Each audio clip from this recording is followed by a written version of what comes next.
자, 그러면 그래서 여러분들이 선택 과목 같은 경우도 너무 그렇게 걱정을 할 필요는 없긴 해요. 알겠죠? 솔직히 실제로 우리가 본격적으로 이제 선택 과목 많이 돌리는 시기가 고3인 경우가 많아요. 왜냐하면 선택 과목 쪽은 주로 암기가 좀 많다 보니까. 물론 이제 내가 진짜 극상위권이다 해가지고 뭐 서울대라든지 뭐 스카이 쪽이라든지 뭐 아니면은 뭐 포항공대 카이스트 쪽이라든지 이쪽을 노린다면야 사실 뭐 특히나 이제 과학 관련돼 가지고 이제 물리, 화학 이런 것들은 계산하고 이해해야 되고 하는 게 많아가지고 조금 미리 준비를 하는 경향이 있기는 하지만 더군다나 지금 현재 현행 교육과정에서는 초과목이 사라진 상황이거든요. 네, 초과목이 없어요 현재는. 알겠습니까? 그래서 초과목이 사라진 상황에서 원 과목밖에 없는 그런 상황이다 보니까 어떻게 보면 난이도가 좀 낮아지기도 했고, 그리고 솔직히 말해서 우리가 선택 과목은 대부분 암기야. 문과 쪽에서 하려고 하는 게 대부분이 뭐 사회문화, 법과 정치 이런 것들, 뭐 철학 뭐 이런 것도 있을 거 아니고, 그다음에 이과 쪽에서는 뭐 특히나 뭐 생명이라든지 그다음에 지구과학 같은 것들, 얘네들은 솔직히 다 암기거든요. 알겠습니까? 그러다 보니까 얘네들은 지금 준비해봤자 의미가 없어. 어차피 까먹는다는 거지. 알겠습니까? 그래서 크게 의미가 없어요. 그래서 아까 얘기했듯이 물리나 화학같이 계산을 이해하고 이제 어떻게 보면 수학처럼 풀어야 되는 그런 부분들은 조금 미리 준비를 하는 경향이 있지만 그 외적인 선택 과목들은 거의 고3 때 준비하는 경우가 더 많아요. 알겠죠? 그래서 그거를 굳이 막 압박감을 가지고 할 필요는 없습니다. 알겠습니까?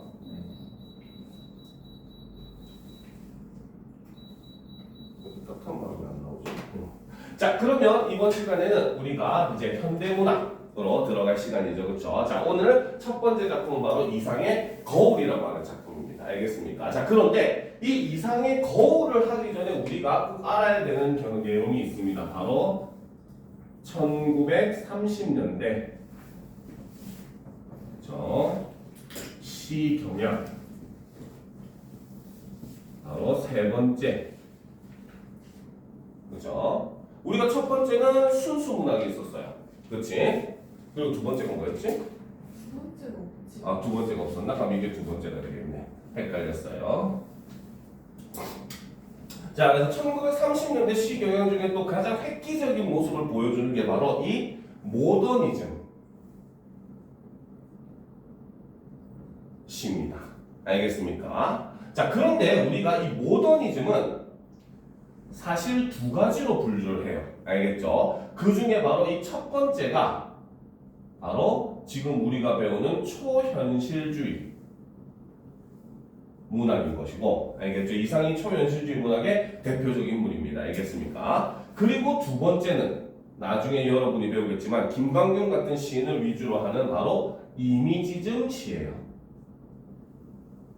알겠습니까? 초현실주의 문학은 여러분들이 다른 거 기억할 필요가 없습니다. 알겠습니까? 초현실주의 문학은 인간의 그런 내면 심리 변화 이런 걸 묘사하는데 치중하는 게 바로 초현실주의 문학이에요. 알겠죠? 그러다 보니까 시도 바로 자신의 머릿속에 떠오르는 생각을 마구마구 나열하는 방식으로서 시를 많이 창작을 하게 됩니다. 그래서 실제로 이제 이상의 건축 무한 육면각체라고 하는 시를 보면은 내용이 아무것도 연결이 안 돼. 처음 시작에 보면 사각형 내부에 사각형 내부에 사각형 내부에 사각형, 뭐 갑자기 쾌청을 공유하는 제트백호, 뭐 이상한 말들만 막 나열해 놓습니다. 알겠습니까? 그러니까 바로 그냥 머릿속에 떠오르는 내용을 그냥 쭉쭉쭉쭉 나열만 해놓은 게 바로 초현실주의 문학의 특징이라고 보면 돼요. 이런 거는 소설도 마찬가지죠. 소설도 선생님이 전에 몇 번 설명을 했었지만 초현실주의 소설 같은 경우는 갈등이 중요하지 않아요. 알겠죠? 갈등보다는 어떠한 일을 겪는 과정에서 인물의 심리가 어떠하게 변화해 오는가, 이걸 더 중요하게 보는 게 초현실주의 문학입니다. 그래서 학생들이 좀 어려워요. 갈등이 필요가 없거든요. 알겠습니까? 이상의 대표적인 초현실주의 소설인 날개라고 하는 시를 보더라도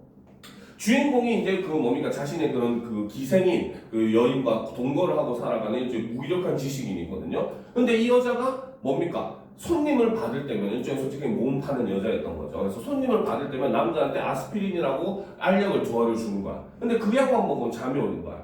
그러다가 이제 아내가 외출을 나간 사이에 아내의 방에 뒤지는 놀이를 하다가 그 아내의 방에서 아달린이라고 하는 수면제를 발견을 해요. 그럼 이 사람은 고민합니다. 아내가 나한테 준 것이 아달린인지 아스피린인지 고민을 해요.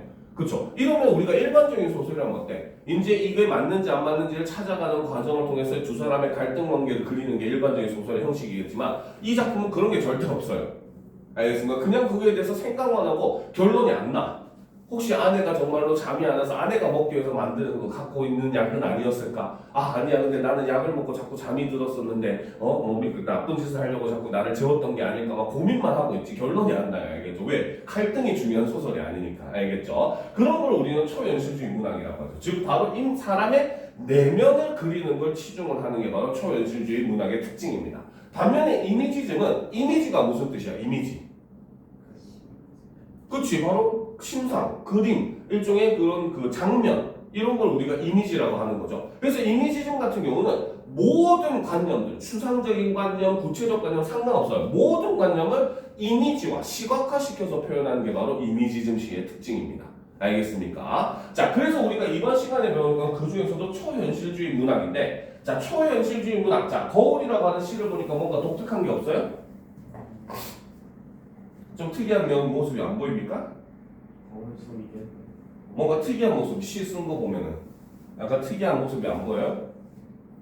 오. 아, 똑같다. 뭐가 똑같아? 약간 특이한 게 안 보입니까?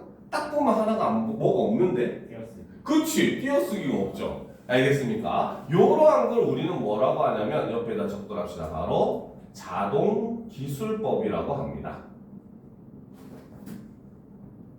알겠죠? 이 자동기술법, 자, 사람의 생각이라고 하는 거는 딱딱딱딱 어절단위처럼 끊어져서 머릿속에 떠올라요? 아니잖아. 그 쭉 연결돼서 나오잖아. 그치? 바로 그래서 아까 얘기했듯이 초현실주의는 사람의 내면 심리 묘사하는 데 더 치중을 했다고 했어요. 알겠죠? 그러니까 바로 사람의 생각이라고 하는 건 이렇게 끊김없이 그냥 자연스럽게 줄줄줄줄 나오는 모습을 묘사하기 위해서 바로 띄어쓰기를 무시했고 그 방법을 바로 우리는 자동기술법이라고 합니다. 알겠습니까? 그래서 자동기술법이라고 하는 건 바로 뭐냐? 인간의 그렇죠? 생각이 그렇죠? 끊김없이 이어지는 모습을 띄어쓰기를 생략하여 표현하는 방식을 자동기술법이다. 이렇게 얘기를 하죠. 알겠습니까? 반면에 소설은 띄어쓰기를 할 수밖에 없어요. 왜? 그러면 읽을 수가 없으니까 소설을 띄어쓰기 안 해버리면 산문이다 보니까 그죠? 그래서 소설에서는 무슨 기법을 사용하냐면 바로 의식의 흐름 기법이라고 하는 걸 사용해요. 이 의식의 흐름 기법이 바로 뭐냐? 아까 얘기했듯이 갈등보다는 인물의 심리 변환을 중심으로 묘사를 하는 방식을 의식의 흐름 기법이다라고 해서 어떻게 보면 이 초현실주의 시라고 하는 거의 모든 그런 표현법 자체가 바로 뭐다? 인간의 심리 묘사와 관련이 된다는 겁니다. 무슨 말인지 알겠죠? 자, 그러면 이제 우리가 그런 걸 염두에 두면서 이 이상의 거울이라고 하는 시를 보도록 합시다. 이 시는 어떻게 보면 여러분들이 거의 몇 개 안 되는 이상의 작품 중에 이해할 수 있는 그나마 그런 시입니다. 알겠습니까? 한 번 이해 못하나요? 네? 한 번 이해. 네. 아. 분명하게 얘기하지만 여러분들 이해 못합니다. 그리고 실제로 여러분들이 교과 과정에서 뭐 다른 책에 실려가지고 배우는 작품이 이상 작품이 한 3개 정도 있어요. 알겠죠? 바로 대표적인 게 거울, 그 다음에 가정, 그 다음에 이제 오감도 정도 배울 겁니다. 알겠어요? 근데 이 오감도만 해도 여러분들이 그냥 보면 이해를 못해요. 설명을 안 들으면. 알겠죠? 그런데 아까 예를 들었던 건축, 무한, 육명각제 이런 거는 지금도 해석이 안 되는 시입니다. 솔직하게. 그래서 해마다 이상의 시를 연구하는 논문만 수백 편이 나와요. 알겠습니까? 그래도 이 해석이 안 되는 시입니다. 알겠죠?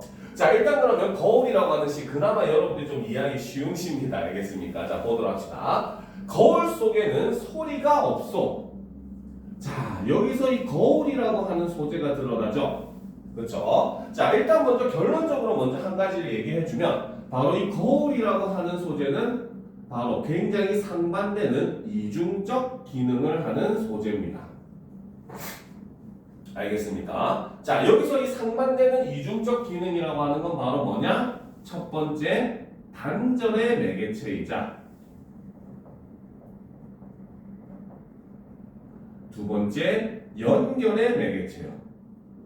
서로 상반되는 두 가지 기능을 동시에 하는 소재가 바로 이 거울입니다. 알겠죠? 왜 그런지는 사실 뒷부분에 나옵니다. 알겠습니까? 그렇기 때문에 뒷부분의 내용을 보면서 선생님이 설명을 해주도록 할게요. 잠깐 봅시다. 거울 속에는 소리가 없어. 저렇게까지 조용한 세상은 참 없을 것이요 라는 거죠. 즉 거울 속 세상의 소리가 나에게 들린다 안 들린다?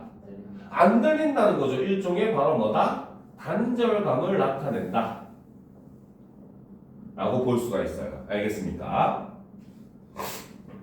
자, 근데 봅시다. 거울 속에도 내게 귀가 있어. 자, 여기서 거울 속에도 내게 귀가 있어 라고 했을 때 나라고 하는 인물이 등장을 하고 있죠. 근데 이 나는 현실에 있는 나입니까? 거울 속에 있는 나입니까? 그렇지. 거울 속에 있는 나입니다. 알겠죠? 그래서 지금부터 요 네모치는 대상들은 바로 뭐다? 거울 속 나를 이야기를 하고, 알겠습니까? 이거를 우리는 뭐라고 얘기하냐면 바로 분열된 자다.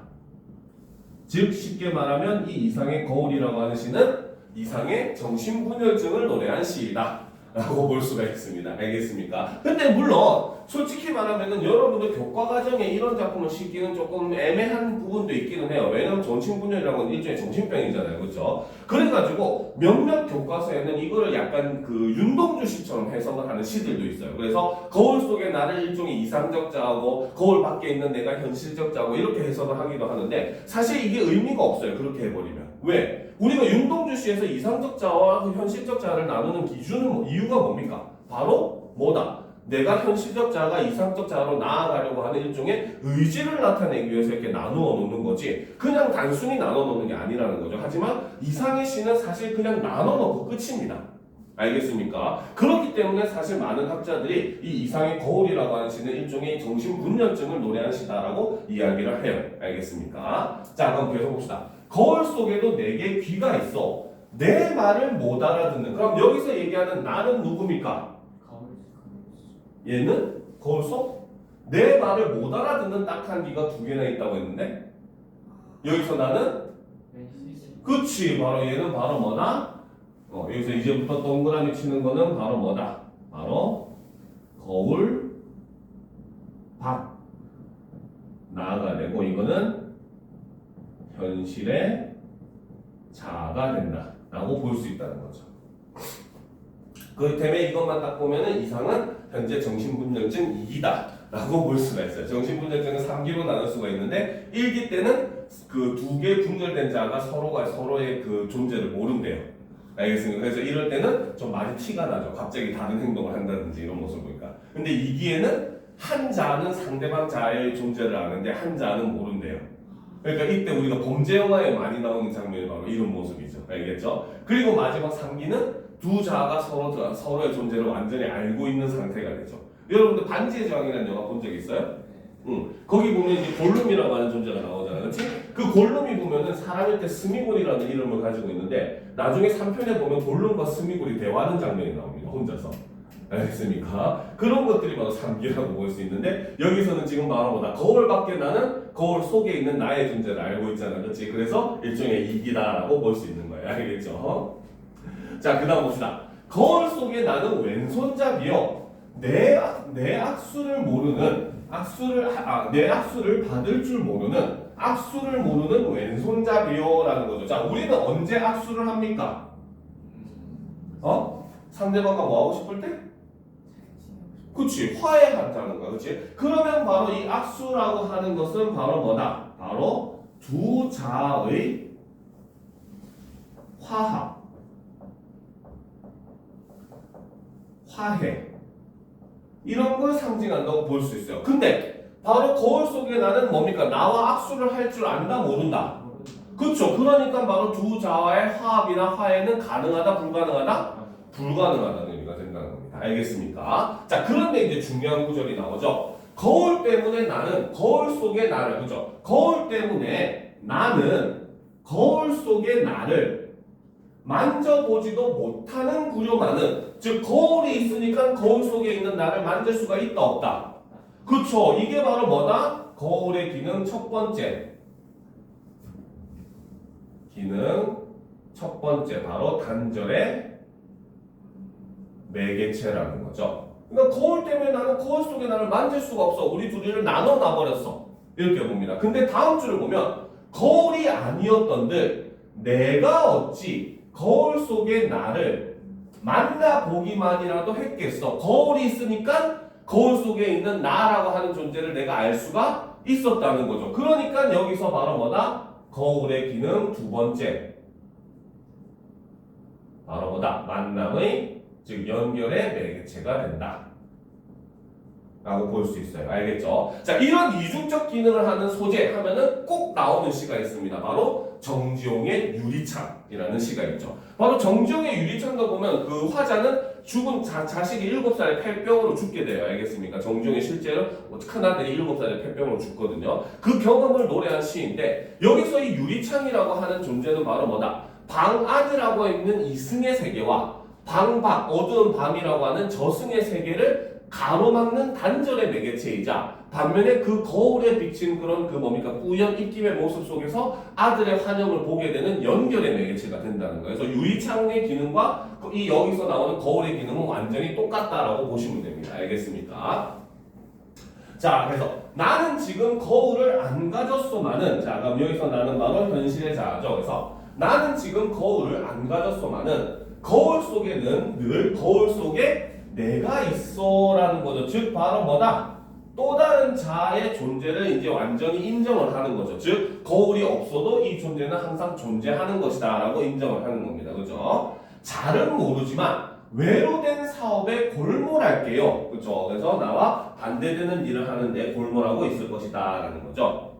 자, 거울 속에 나는, 그렇죠? 여기서는 이제 앞에 있는 나가 바로 거울 속의 나에 해당하는 거죠. 그래서 거울 속의 나는 참 나와는 반대요만은 또 꽤 닮았어. 일종의 동질감을 인식을 하는 거죠. 자, 나는 거울 속의 나를 근심하고 진찰할 수 없으니 퍽 섭섭하오라고 이야기를 함으로써 바로 뭐다? 분열된 자아와 끝까지 화합을 할 수가 있다 없다? 없다라고 본다는 겁니다. 무슨 말인지 알겠습니까? 그래서 이렇게 두 자의 이런 분열을 노래한 시가 바로 이 이상의 거울이라고 하는 시예요. 알겠죠? 그나마 이 작품은 이렇게 이해가 되죠. 오감도 같은 경우는 13인의 아이가 도로를 질주하오, 길은 차라리 막다른 골목이 적당하오, 다른 사정은 없는 것이 나았소, 제1의 아이가 도로를 질주하오, 제2의 아이도 도로를 질주하오, 제3의 아이도 도로를 질주하오. 그래서 쭉쭉쭉 해서 제13의 아이도 도로를 질주하오. 13인의 아이는 무서운 아이와 무서워하는 아이로 모였어. 자, 제1의 아이가 무서운 아이라도 줬어. 제2의 아이가 무서운 아이라도 줬어. 제2의 아이가 무서워하는 아이라도 줬어. 제1의 아이가 무서워하는 아이라도 줬어. 13인의 아이가 도로를 질주하지 아니하오. 길은 뚫린 골목이라도 상관이 없어. 이렇게 끝나요. 알겠습니까? 오감도라는 시예요. 그냥 애들이 그냥 질투하는 거예요. 아니, 이거는 바로 이제 학자들이 뭐라고 해석하냐면 현대인의 그런 근원을 알 수 없는 공포. 왜? 오감도에서 오자가 까마귀 오자거든요. 서양에서 까마귀는 불길한새입니다. 알겠습니까? 저승과 이승을 이어주는 매개체거든요. 알겠죠? 그리고 그 뭡니까 13인의 아이에서 13이라고 하는 숫자도 서양에서는 불길하게 여기는 바로 예수의 13번째 제자가 바로 유다였잖아요. 그렇죠? 그래서 예수를 배반하는, 그래서 서양은 13이라고 하는 숫자를 불길하게 여겨서 13일의 금요일만 이렇게 하잖아. 그렇지? 그러니까 일종의 여기서 뭐 까마귀라든지 그런 13인이라고 하는 숫자는 일종의 그 공포를 얘기하는데, 여기서 이제 아이가 도로를 질주한다라고 하는 것은 일종의 끝을 모르고 달려가는 일종의 그 현대인의 막연한 근원을 알 수 없는 공포라는 거죠. 근데 13인의 아이가 다 도로를 질주를 하는데 그 중에서 1의 아이가 무서운 아이라고 했죠. 나중에 무서워하는 아이라고 얘기하잖아. 그렇지? 그 말은 바로 뭐다? 현대인들은 내가 다른 타인에게 공포를 느끼기도 하지만 반대로 내가 타인에게 공포를 주는 존재라는 거죠. 그러니까 이 공포의 근원을 알 수 없는 이유는 바로 뭐다? 인간이라고 하는 존재는 서로가 서로에게 공포를 주기도 하고 받기도 하는 그런 물고 물리는 관계라는 거죠. 그러니까 마지막에 모든 걸 부정합니다. 13인의 아이가 도로를 질주하지 아니하오, 길은 뚫린 골목이라도 상관이 없어, 이렇게 얘기를 하면서 마지막에 모든 걸 다 부정함으로써 그런 인간의 그런 근원적 공포를 노래했다라고 해석을 해요. 알겠습니까? 그렇죠? 자, 그 다음 이제 이용학의 낡은 집. 자, 이용학이라고 하는 작가는 여러분들에게 저번에 바로 백석 씨 얘기하면서 많이 얘기했던 시인입니다. 이 사람도 백석과 마찬가지로 일제강점기 가족 공동체 해체 현상을 대표적으로 노래한 시인입니다. 그러면 처음부터 보도록 합시다. 자, 날로 밤으로, 즉 낮으로 밤으로 왕검이 줄치기에 분주한 집. 자, 거미가 줄을 치기에 분주한 집이라고 하는 것은 이 집에 사람이 산다 안 산다? 안 산다는 거죠. 그쵸? 바로 뭐다? 이 낡은 집에는, 그쵸? 이 낡은 집은 바로 뭐다? 사람이 살지 않는, 그쵸? 공간이라는 거죠. 그죠? 자, 근데 계속 봅시다. 마을서 흉집이라고 꺼리는 낡은 집. 이 집에 살았다는 백성들은 대대손손에 물려줄 은동것도 산호관자도 갖지 못했니라라는 거죠. 즉 바로 뭐다? 이 집에 살았다고 전해지는 사람들은 자기 자손들에게 물려줄 게 있었다 없었다? 없었어. 그렇지. 그렇다는 말은 이 집에 살았던 사람들은 굉장히 가난한 삶을 살았다는 겁니다. 알겠습니까? 그래서 이 집에 살았다는 백성들은부터 산호관자도 갖지 못했니라까지 꺽쇠로 표시를 하면서 그쵸? 바로 뭐다? 바로 낡은 집에 살았던 사람들의 가난한 처지를 드러내준다라고 볼 수 있다는 거죠. 알겠습니까? 자, 계속 봅시다. 죄를 넘어 무곡을 다니던 당나귀, 항구로 가는 콩시기의 늙은 둥굴소. 자, 여기서 보면 자, 지금 콩을 실어가지고 어떻게 고개를 넘어서 무곡으로 갔다가 이것이 다시 항구로 간다는 거죠. 곡식을 왜 항구로 가져갈까? 일제시대 때. 왜 항구로 가져갔을까? 일반 그치. 일본이 뭡니까? 우리나라 양국 수탈자 정책을 펼치게 되잖아요. 그죠? 그래가지고 우리나라의 그런 곡식이라는 이런 걸 다 빼앗아가지고 일본으로 실어 가버린다는 거죠. 그래서 여기서는 바로 뭐다? 일제시대 당시에 바로 뭐다? 일제시대 곡식 수탈 정책의 모습을 이렇게 묘사를 했다라고 본다는 거죠. 자, 그래서 근데 그런 둥글소조차도 어떻게? 모두 없어진 지 오래. 알겠습니까? 어떻게 보면 마을이 거의 다 폐허가 돼버렸다는 거죠. 외양간은 아직 초라한 내음새 그윽하다만 털보내 간 곳은 아무도 모른다라는 거죠. 바로 이 털보내가 바로 누구다? 이 낡은 집에 살았던 인물입니다. 알겠습니까? 그래서 이 털보내는 바로 뭐다? 낡은 집에 살았던 가족이 되는 것이고, 자, 이것은 그렇기 때문에 다 바로 뭐다? 이것은 사실 일제시대 당시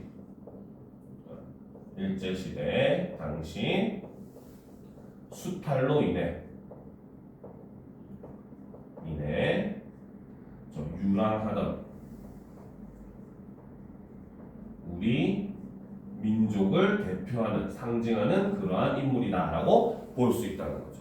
그래서 일제시대에는 일본들이 이렇게 곡식을 수탈하고 막 사람도 잡아가고 막 이런 과정이 너무 심하다 보니까 사람들이 이제 세금이나 이런 거 견디지 못하고 결국은 고향도 집도 다 버리고 뿔뿔이 흩어져서 떠도는 삶을 살게 되어야 알겠죠. 그래서 그나마 이제 처음 그 유랑을 시작했던 이런 사람들은 그나마 이제 만주 연해주에 이제 땅이 비어 있다는 소리를 듣고 거기 가서 그래도 그나마 정착을 했었지만 그거는 극소수에 불과했고 대부분의 사람들은 뭐 일본으로 중국으로 심한 사람들은 러시아 쪽으로 이렇게 유랑을 하게 살게 됩니다. 알겠습니까? 바로 그런 우리 민족의 모습을 대표하는 인물이 바로 이 털보네라는 겁니다. 알겠습니까? 자, 그럼 계속 보다 합시다. 자, 찻길이 놓이기 전 노루, 멧돼지, 쪽제비 이런 것들이 앞뒤 산을 마음 놓고 뛰어다니던 시절 털보의 셋째 아들은 바로 이 털보의 셋째 아들은 그리고 나의 살인말 동무는 바로 이 두 사람은 같은 인물이라는 거죠. 동격이죠. 그죠? 그래서 털보의 셋째 아들은 나의 살인말 동무는 이 집 안방 쥐뚜광주리 옆에서 첫 울음을 울었다고 한다. 그래서 나의 친구가 태어나던 때의 모습을 회상을 하는 거죠. 자, 근데 봅시다. 털보내는 또 아들을 봤다 후 송아지에 너 붙었으면 팔 하나 먹지라는 거죠. 자, 여기서는 지금 바로 뭐다? 시의 생동감을 위해서 바로 뭐다? 대화를 인용을 하는 부분이죠. 자, 근데 이 대화 내용을 딱 들어보니까 어때? 애가 태어났는데 기뻐해? 안 기뻐해? 안 기뻐하고 있는 거야. 그렇죠? 즉 바로 뭐다? 여기서는 생명의 탄생보다 그렇죠? 물질을 중시하는 모습이 드러나는 겁니다. 즉 바로 뭐다? 일제강점기 때 원래 우리나라는 농경 사회이기 때문에 자식이 많으면 많을수록 오히려 재산이 많다고 했지만 일제강점기는 오히려 바로 뭐다? 이런 세금만 늘어나고 막 이러다 보니까 오히려 가족이 늘어나는 것에 대해서 부정적인 인식이 확산이 되더라는 겁니다. 무슨 말인지 알겠습니까? 자, 그래서 이를 통해서는 바로 뭐다? 바로 당시 극심한 수탈로 그렇죠? 생명 탄생조차 기뻐할 수 없는 현실이더라는 거죠. 알겠죠? 그래서 마을 아낙네들은 무심코 차가운 이야기를 가을 냇물에 실어 보냈다는 그날 밤 저릅등이 시름시름 다 들어가고 소주에 취한 털보의 눈도 1층 불떠난다라는 거죠. 그래서 털보 같은 경우도 바로 뭐다? 새로운 자식을 얻었는데 그게 기쁘지가 않더라는 거죠. 알겠습니까? 자, 갓주지 이야기와 무서운 전설 가운데서 가난 속에서 나의 동무는 늘 마음 졸이며 자랐다. 당나귀 몰고 간 애비 돌아오지 않는 밤, 즉 바로 아버지는 바로 뭐다? 버린 게 아니라 바로 뭐다? 돈을 벌기 위해, 그렇죠? 아버지가 그렇죠? 일하러 떠났다는 거죠. 그런데 사실 이렇게 떠나게 돼도 거의 10중 8구는 죽는 경우가 많아요. 알겠습니까? 백석에 우리가 여승이라고 하는 시를 보더라도 뭡니까? 그 섣벌같이 나아간 지압이 기다려 10년이 갔다라고 했었잖아요. 그렇죠? 거기서도 바로 뭐다? 남편이 돈을 벌러 나갔는데 10년 동안 소식조차 없는 거야. 알겠습니까? 그래서 이때 당시 어차피 돈을 버는 방법이라고 해봤자 일제히 뭐 탄광에 끌려간다든지 아니면 저기 남양군도나 이쪽에 가가지고 전쟁 그 기지나 이런 거 만드는데 그런 혹사 나가다든지 어쨌든 굉장히 열악한 환경에서 일을 하다 보니까 죽는 경우가 거의 태반이었어요. 알겠죠? 그래서 당나귀 몰고 간 애비 돌아오지 않는 밤 노란 고양이 울어 종씨 잠 이루지 못하는 밤이면 어미 분주이라는 방앗간 한 구석에서 나의 동무는 도토리의 꿈을 키웠다. 그가 9살 되던 해 사냥개 꽁을 쫓아다니는 겨울 이 집에 살던 7식 소리 어디런지 사라지고 이튿날 아침 북쪽을 향한 발자국만 눈 위에 떨고 있었다라는 거죠. 즉 결국 털보네는 무엇을 선택했다? 그렇죠. 바로 집과 고향을 버리고 그렇죠? 유랑하는 삶을 선택을 했다는 거죠. 어쩔 수 없는 선택이었다는 거죠. 알겠습니까? 자, 덜어는 오랑캐령 쪽으로 갔으리라고 여기서 오랑캐령은 지금의 이제 만주 연해주 지역이에요. 알겠죠? 그다음 덜어는 아라사로 갔으리라고 아라사는 지금의 러시아 지역입니다. 알겠습니까? 블라디보스톡 이쪽이에요. 알겠죠? 블라디보스톡은 우리나라 바로 위에 있는 러시아 지역이죠. 그렇죠? 그래서 아라사로 갔으리라고 이웃 늙은이들은 모두 무서운 곳을 짚었다. 지금은 아무도 살지 않는 집, 마을서 흉집이라고 꺼리는 낡은 집, 제철마다 먹음직한 열매 탐스럽게 열던 살구나무도 글거리만 남았길래 꽃피는 철이 와도 가도 뒤우란에 꿀벌 하나 날아들지 않는다라고 하면서 바로 뭐다? 일종의 폐허가는 이런 집의 모습을 통해서 우리나라의 그런 뭡니까? 사람들이 집을 버리고 유랑하면서 살 수밖에 없었던 그때 현실을 이렇게 묘사한 시가 바로 이 이용학의 낡은 집이라고 하는 시입니다. 알겠습니까? 굉장히 슬픈 시죠. 그렇죠? 자, 그럼 이제 우리가 다음 작품으로 넘어가도록 합시다. 바로 뭡니까? 박목월의 산도와 그 다음 청로루 보도록 합시다. 준비됐습니까? 그렇죠? 자, 보도록 합시다. 자, 산도와 청로루를 하기 전에 역시 우리가 그렇죠? 하나 알아둘 게 있죠. 바로 청록파 시인에 대해서 좀 알아둘 필요가 있습니다. 알겠습니까? 청록파 시인이 주로 활동했던 시대는 바로 1940년대입니다. 네, 바로 광복 직전부터 직후까지 주로 활동을 하게 돼요. 알겠습니까? 자, 그리고 이 청록파 시인에 해당하는 시인은 3명이 있어요. 바로 박목월, 박목월, 박두진, 조지훈 이렇게 세 사람이 촉록파 시인으로 얘기를 합니다. 알겠습니까? 사실 이 세 사람의 시 경향이 비슷해요. 알겠죠? 그리고 그래서 이제 이 세 명의 시인이 모여가지고 합동 시집을 냈는데 그 시집 이름이 촉록집이었어. 그래서 거기서 이름을 따서 촉록파 시인이라고 부릅니다. 알겠습니까? 그런데 이 촉록파 시인은 여러분들이 주의할 게 하나가 있습니다. 실제로 제목도 막 촉록이라고 하는 촉록 시인들도 촉록파 시인이라고 해서 촉록 이런 녹색이 들어가고 그렇죠? 내용도 보면 알겠지만 굉장히 자연에 관련된 그런 내용들이 많아요. 그래서 아이들이 자꾸 촉록파 시인 하면 자연 친화적으로 상상하는데 전혀 아닙니다. 알겠습니까? 촉록파 시인의 특징은 바로 뭐다? 바로 화자가 추구하는 이상향의 모습을 자연에 빗대어 표현을 하더라는 거죠. 즉 여기서 묘사하고자 하는 것은 사실 자연이 아니라 바로 뭐다? 자신들이 꿈꾸는 이상향의 모습을 지금 묘사를 한 겁니다. 알겠습니까? 그래서 자연의 의미가 그렇게 중요하지는 않다는 거예요. 알겠습니까? 자, 그러면 이제 우리가 그러한 내용을 염두에 두면서 바로 박목월의 산도화부터 한번 살펴보도록 합시다. 준비됐죠? 자, 보도록 합시다. 자, 굉장히 간단한 시입니다. 청로루랑 마찬가지로. 자, 보도록 합시다. 자, 산은 구강산, 보랏빛 석산이라는 거죠. 자, 여기서 바로 이 구강산이라고 하는 공간이 바로 뭐다? 바로 이상향을 나타내죠. 자, 그리고 이 이상향은 바로 뭐다? 현실에 존재하지 않는 공간입니다. 알겠죠? 알겠죠? 그래서 산은 구강산인데 얘는 무슨 색? 보랏빛을 띠는 석산이래요. 보라색 하면 어떤 느낌이 많이 듭니까? 보라색. 보라색. 보라색 막 색칠돼 있으면 어떤 느낌이 들어? 응?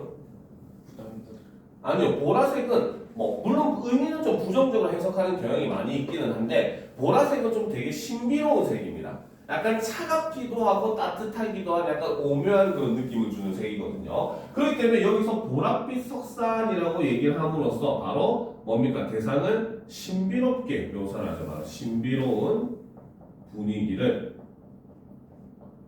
형성을 합니다. 알겠습니까? 보라색을 좋아하면 변태라는데 그죠? 설마? 그치? 자, 보도록 합시다. 자, 그런데 이제 그 석산의 바로 뭐다? 산도와 두어송이 송이 버는데 라는 거죠. 그쵸? 자, 여기서 산도화. 자, 산도화를 한자로 쓰면은 외산자의 복숭아도자 꽃화자입니다. 알겠죠? 복숭아꽃, 산복숭아꽃이라는 뜻이에요. 알겠습니까? 복숭아 하면은 뭔가 떠오르는 이미지가 없어요? 복숭아. 어? 엉덩이? 이상한데 사상이 꼬름한데 복숭아 하면 우리가 어떤 이미지가 떠오릅니까? 고전에 많이 나오는 이미지예요. 고전에 바로 산도화라고 하는 것을 이거는 꼭 기억을 해야 됩니다. 특히 고전 작품에서 복숭아꽃 이렇게 하면 여러분들이 꼭 떠올려야 되는 이미지가 바로 뭐냐? 바로 동양적 이상향의 이미지 바로 즉 무릉도원을 떠올려야 돼요. 무릉도원이 바로 뭡니까? 신선들이 천도복숭아를 키운다는 그런 가상의 상상 속의 공간이잖아요. 그렇죠? 그래서 그 천도복숭아를 하나를 먹으면 수명이 1000년이 늘어난다고 합니다. 그래서 손오공이 그거 훔쳐먹다가 부처님한테 걸려가지고 바위에 갇히게 되죠. 그렇죠? 바로 그 이상향의 이미지를 떠올려야 돼요. 그래서 여러분들 실제로 나중에 고전 시조나 이런 것들 보면 뭡니까? 그 두류산 양단수를 옛날에 듣고 지금만 보니까 그 물에 복숭아 꽃잎 산도와 그 꽃잎이 이제 몇몇씩 떠내려오는구나. 아이야 무릉이 어디냐 나는 여기인가 하더라 이렇게 얘기하면서 복숭아 꽃잎을 보면서 무릉도원을 떠올리게 되거든요. 알겠죠? 그래서 이런 것들은 고전에서 또 고정적으로 나오는 클리셰이기 때문에 여러분들이 꼭 잘 알아둘 필요가 있습니다. 알겠죠? 자, 그래서 그런 때 보면은 산도화가 빼곡하게 피어 있는 게 아니라 두어송이 송이 버는다고 했어. 즉 이걸 이미지로 그려보면 어때? 복숭아꽃이 듬성듬성 피어있는 이런 모습이 머릿속에 그려지죠. 그렇기 때문에 이렇게 표현함으로써 의도적으로 송이와 송이를 뭡니까? 행을 이제 걸쳐 놓음으로써 바로 우리 동양적 아름다움이죠. 여백의 미를 이렇게 표현하고 있다라고 이야기를 한다는 겁니다. 알겠습니까? 근데 꽃이 빼곡히 피는 게 아니라 어. 송이 그치. 있어서 여백이. 그렇지, 여백이 꽃이 가득한 게 아니라 듬성듬성이 있으니까 그 사이가 비어 있는 느낌이잖아, 그렇지? 이런 그런 거 우리 동양화의 특징 중에 하나죠. 요 미술 시간에 배우잖아, 그렇죠? 바로 여백의 미를 이렇게 시로서 표현했다라고 본다는 거죠. 자, 볶는 노가 흐르는 옷 같은 물에, 그렇죠? 굉장히 바로 뭐다? 눈이 녹아서 흐르는 물, 그렇죠? 그러니까 에비앙이 비싸죠, 그렇죠? 그렇지? 그래서 이런 걸 통해서 바로 뭐다? 순수함의 이미지를 나타낸다는 거죠. 자, 그러니까 사슴은 암사슴 발을 씻는다라는 거죠. 그래서 여기서 이 사슴이라고 하는 존재, 바로 고결함, 그렇죠? 순수함, 이런 걸 상징한다라고 본다는 거죠. 알겠습니까? 자, 그런데 이제 이 시 같은 경우는 중요하게 여겨야 될 게 바로 시상 전개 방식입니다. 알겠습니까? 자, 화자는 처음에 저 멀리 구광산을 보고 그 산 안에 핀 저기 피어 있는 꽃을 보게 되는 거예요. 그렇죠? 그리고 산도화를 본 다음에 앞쪽에 흐르는 물을 보게 되고 그 물에서 이제 발을 씻고 있는 사슴을 보게 됩니다. 알겠습니까? 그렇기 때문에 이 시의 시상 전개 방식은 바로 시선의 이동에 따른 시상 전개를 하게 되고 이 방향은 바로 원경에서 근경으로 이어지는 그러한 모습을 보여주더라는 거죠.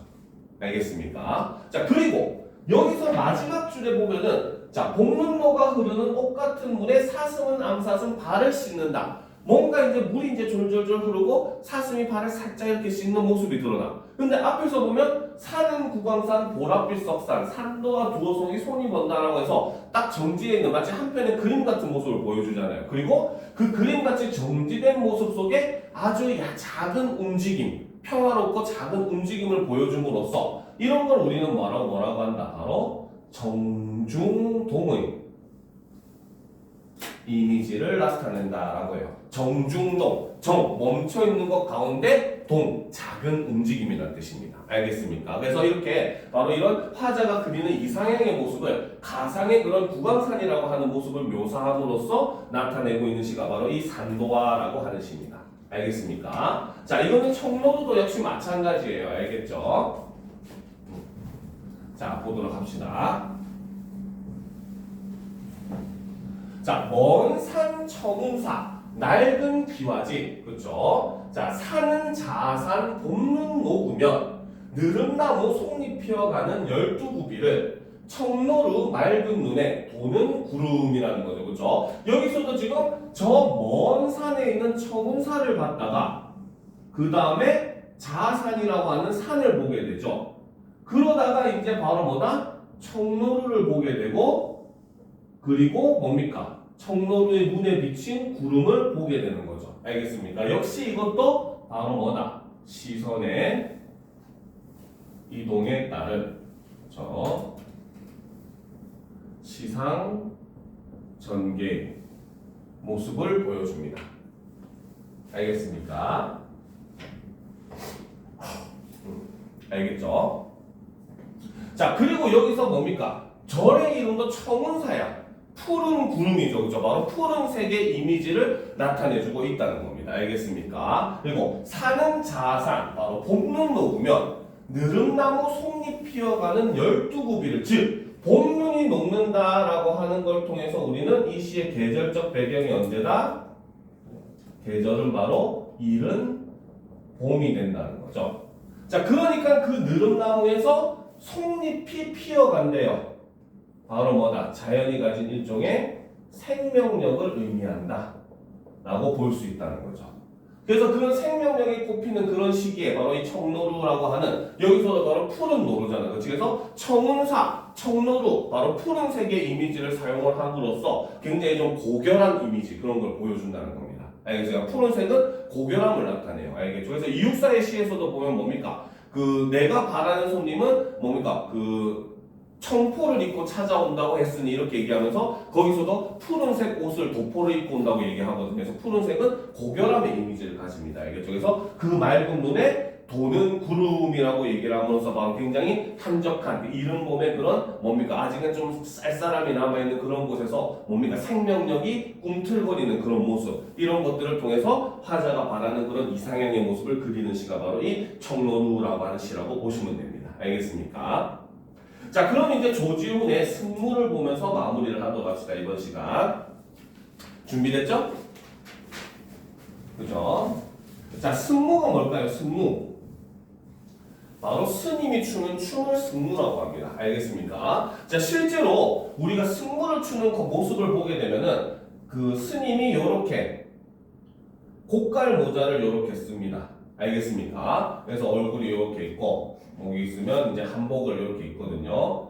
그래서 한복을 이렇게 입는데 이렇게 해서 이렇게 입고 그렇죠? 이거 약간 이거 두루마기식으로 이렇게 입어요. 알겠습니까? 그리고 치마도 이렇게 길게 입고 이렇게 버선을 이렇게 신고 하고 손에는 이렇게 긴 천이 이렇게 달려 있어요. 일종의 살풀이 할 때 이렇게 쓰는 그런 천 같은 거거든요. 알겠죠? 바로 요 춤을 추는 요 모습을 묘사한 시가 바로 이 조지훈의 승무입니다. 알겠죠? 자 그러면 보도록 합시다. 얇은 사 하이안 곡간은 자 여기서 하이안이라고 하는 건 당연히 식적 허용이 쓰이고 있죠. 그렇죠? 자 그래서 얇은 사, 발이 얇고 성글게 짠 비단으로서 만든 하이안 곡깔은 바로 머리에 쓰고 있는 요 곡깔 모자를 나타내죠. 이것은 바로 뭐다? 고이 접어서 나빌레라. 자 밑에 나빌레라가 무슨 뜻으로 되어 있습니까? 나비로 그치 바로 나빌레라라고 하는 것은 바로 뭐다? 나비로구나 라는 뜻이죠.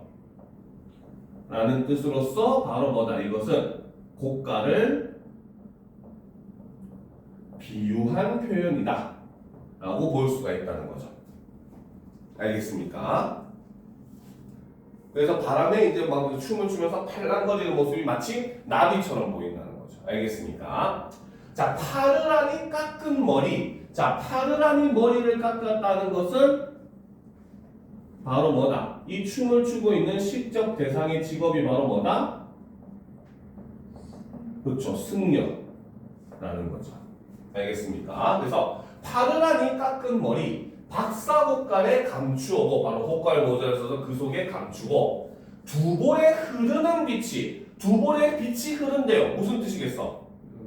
그치 바로 두 볼에 흐르는 빛이라고 하는 것은 바로 눈물이라는 겁니다. 그렇죠? 그리고 이 눈물은 이꼴 바로 뭐다? 일종의 세속에 대한 뭡니까? 세속에 대한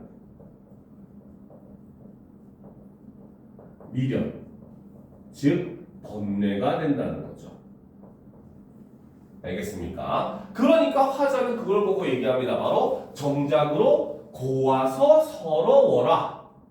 자, 곱다는 거는 긍정이야, 부정이야? 긍정 근데 서럽다는 건? 부정 그쵸. 바로 긍정과 부정이 동시에 쓰였으니까 무슨 표현? 그쵸. 바로 역설적 표현이죠. 그러니까 왜 고울까? 바로 이 여승이 추는 춤의 모습이 너무나 아름다웠기 때문에. 알겠죠? 근데 왜 서러웠을까? 이렇게 눈물을 흘리면서 번뇌를 잊기 위해 춤을 추는 모습을 보니까 그 여인의 서러움이 전달되더라는 거죠. 그러니까 그 모습을 보니까 나도 서러움을 느끼더라는 겁니다. 알겠습니까? 자, 빈대의 황초불이 말없이 녹는 밤에, 즉 바로 지금 뭐다? 이 여승이 바로 춤을 추는 시간은 바로 언제? 밤이라는 겁니다. 알겠습니까? 바로 이 밤이라고 하는 시간, 일단 기본적으로 지금 여승이 춤을 추는 시간적 배경이 되겠죠. 그리고 이 여승은 바로 아까도 이 잠시 지나가면서 스포일러를 했었지만 바로 이 한밤중에 이 뭡니까? 승무를 추고 있는 이유가 바로 뭐다? 번뇌를 잊기 위해서라는 거죠. 그러니까 바로 이 밤이라고 하는 시간은 바로 여승에게는 바로 뭐다? 번뇌를 잊기 위해 노력하는 시간이 된다는 거죠. 알겠습니까? 그래서 오동잎 잎새마다 달이 지는데 소매는 길어서 하늘은 넓고 아까 했었죠. 천을 이렇게 되니까 펄럭하고 이렇게 하니까 선이 머리 위로 이렇게 팍 도는 모습을 이렇게 표현을 한 겁니다. 그래서 돌아설 듯 날아가며 사뿐히 접어 올린 외시 버선이여 라는 거죠. 그래서 여승이 승무를 추는 장면을 지금 계속 묘사를 하고 있는 거예요. 자, 그런데 자 바로 여기까지가 바로 뭐다? 승무의 모습을 묘사하는 장면이고, 사실 지금까지는 뭡니까? 여인이 무슨 생각을 하는지 그런 내면 심리에 대한 묘사가 거의 있었어 없었어? 없었죠, 그렇죠? 그러니까 이 부분까지는 바로 뭐다? 외면적인 요소를 중심으로 묘사를 하게 된 겁니다. 알겠습니까? 자, 그런데 이제 여기를 중심으로 뭡니까? 화자의 관심이 내면으로 들어가게 됩니다. 알겠죠? 자, 봅시다. 까만 눈동자 살포시 들어 먼 하늘 한 개 별빛에 모두 오고, 그럼 여기서 이 별빛이라고 하는 거는 바로 뭐다? 일종의 이상, 희망을 의미하겠죠. 그렇죠? 자, 모두 오고 복사꽃 고운 땀에 아롱질 듯 두 방울이야. 그럼 이 두 방울은 뭐다? 그렇지, 바로 눈물이 되겠죠, 이것도. 그렇죠? 세사에 시달려도 번뇌는 별빛이라라는 거죠. 즉 바로 뭐다? 세상 일에 시달린다라고 하는 거, 이것이 바로 뭐다? 바로 번뇌의